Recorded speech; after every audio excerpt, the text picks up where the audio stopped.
It was supposed to be an ordinary Saturday night. I had just settled into my porch chair with a glass of iced tea, the lake glimmering softly in the moonlight, when the rumble of cars began. One by one, headlights streamed down the private road that cut through my property, a road clearly marked by a wooden sign that read, "Private No Trespassing."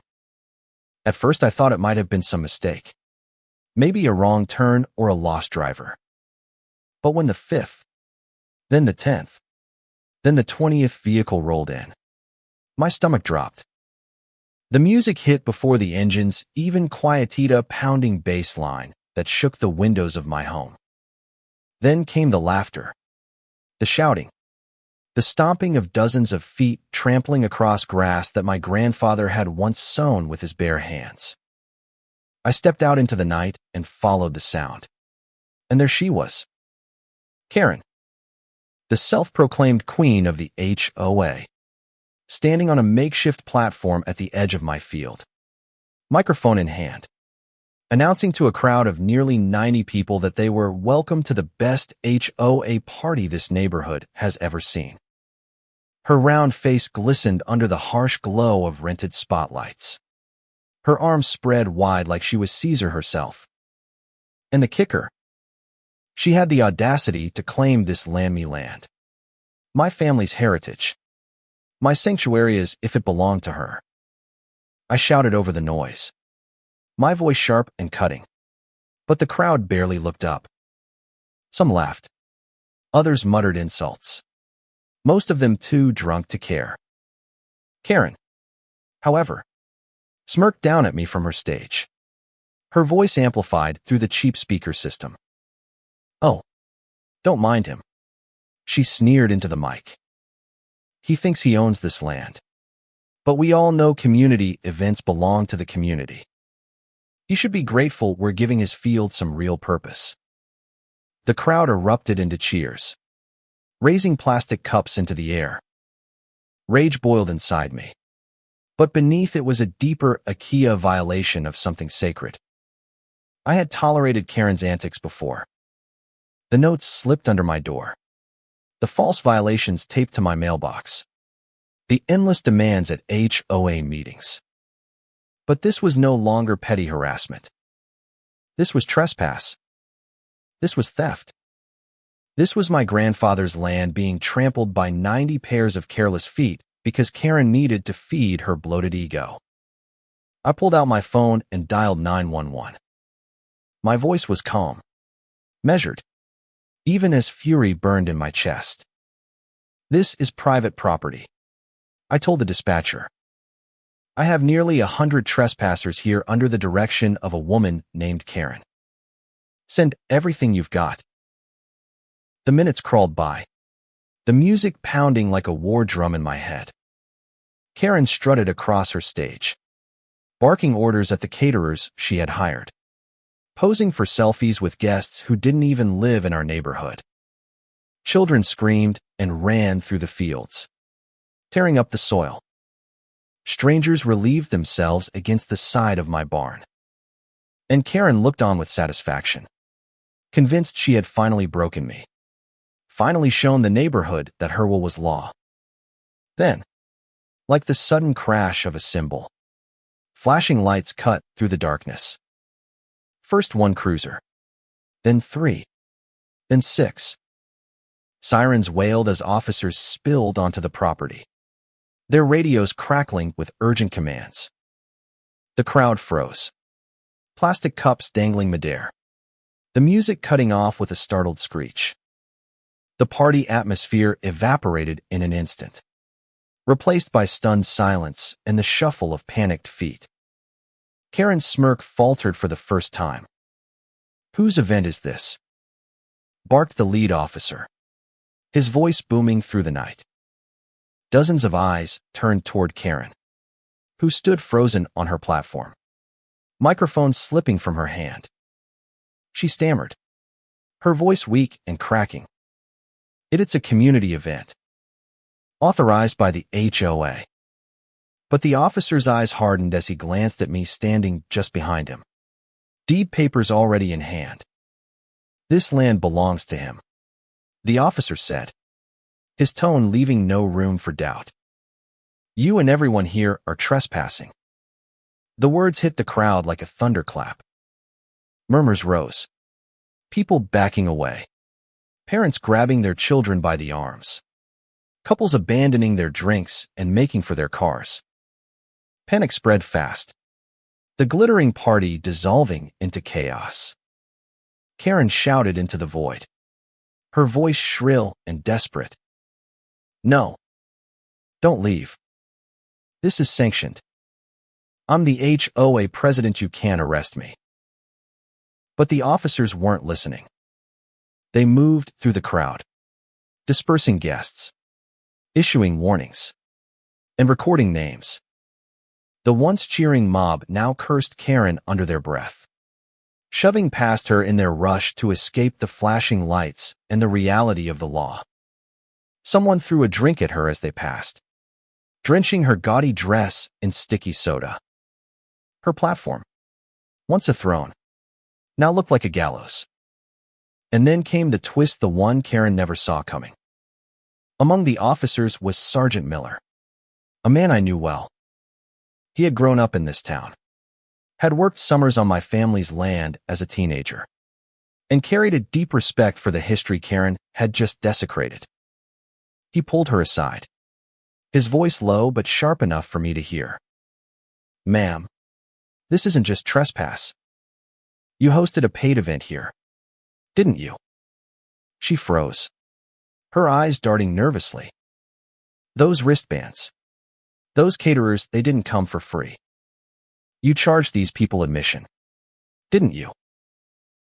Her silence was all the answer he needed. He pulled out his notepad, jotting quickly. Fraud. Illegal profit. Trespass. Property damage. Each word he wrote tightened the noose around Karen's arrogance. She sputtered excuses, said it was a donation, claimed it was voluntary, but no one believed her anymore. Not with 90 witnesses walking away angry. Their money gone. Their trust shattered. The final blow came when a neighbor I hadn't expected to see stepped forward. Mr. Delgado, a quiet man who usually kept to himself. He raised his voice for the first time in years. She threatened us all if we didn't attend. Said we'd be fined, that our homes would be marked as non-compliant. My wife and I paid because we were scared. She said the money was for HOA improvements. We didn't know she'd spend it here, on land that isn't even hers. His voice trembled, but the truth rang louder than any accusation Karen had ever screamed. The officers took down every word, and Karen's face crumbled, her arrogance collapsing into the terrified realization that her empire had just turned to dust. By the time the last cruiser pulled away with Karen in the back seat, the field was empty, littered with plastic cups and paper plates, the echoes of chaos still hanging in the air. I stood among the wreckage of her vanity, the deed papers still clutched in my hand, and felt the weight lift off my chest. Karen had wanted to humiliate me, but in the end, she had humiliated herself. The silence after Karen's arrest was almost louder than the chaos that had come before.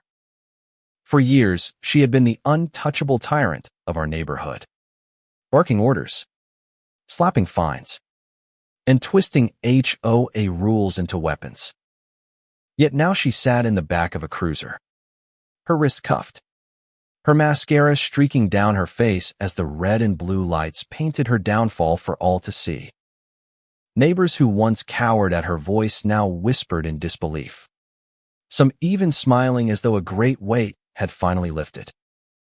The field, still littered with trash from her so-called community event, looked less like a party ground and more like the battlefield where she had lost her crown. The next morning, the true cost of Karen's arrogance began to unfold. Police reports confirmed what Sergeant Miller had suspected. Karen had charged admission for her party. 90 people had paid between $20 and $50 each for HOA improvement tickets. money that was supposed to go toward neighborhood repairs. Instead, receipts from caterers, DJs, and equipment rentals showed she had spent it all on her vanity project. It wasn't just trespassing anymore. It was fraud, embezzlement, and coercion. The district attorney's office wasted no time filing charges. Karen, of course, tried to fight back. From her holding cell, she barked at lawyers, insisting the event was a donation drive, that she was being targeted for her leadership. But her words had lost their magic. The community that once trembled under her threats now spoke openly. Families came forward with stories of how she had extorted them, forcing them to buy mandatory tickets to HOA events or face fabricated fines. Elderly neighbors admitted they had paid hundreds over the years out of fear of losing their homes. Each testimony was another nail in her coffin. But the twist that struck deepest came a week later at the first court hearing. As Karen shuffled into the room in county-issued orange, head bowed, she locked eyes with someone she hadn't expected, her own former ally, the HOA treasurer, Mrs. Clifton. The woman who had once clung to Karen's side now stood tall at the witness table, files in hand. With a steady voice, she revealed spreadsheets, emails, and text messages proving Karen had siphoned HOA funds for years. Lavish dinners, personal vacations, even a bathroom remodel, all hidden under community improvement expenses. The courtroom gasped as the evidence stacked higher and higher, and Karen's face drained of color. She tried to shout, tried to call Mrs. Clifton a liar, but the judge silenced her with a single bang of the gavel. Neighbors who had been too scared to speak now filled the gallery, their courage blooming with every revelation. Mr. Delgado raised his hand and testified again, this time louder, stronger, recounting how Karen had threatened his children with suspension of community privileges if they didn't sell tickets door-to-door for her events. Another neighbor described how Karen had tried to evict him over Christmas lights that weren't uniform. The judge's face hardened with every word, the scales of justice tipping against Karen with undeniable weight. Back at home, I walked through my land, surveying the damage her party had left. Beer cans crushed into the soil, cigarette butts floating in the lake, plastic plates tangled in the reeds.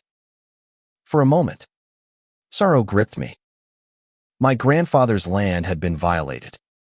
Our sanctuary turned into a playground for Karen's ego. But then I saw something that eased the ache. Neighbors, families, and children gathered with garbage bags, rakes, and gloves.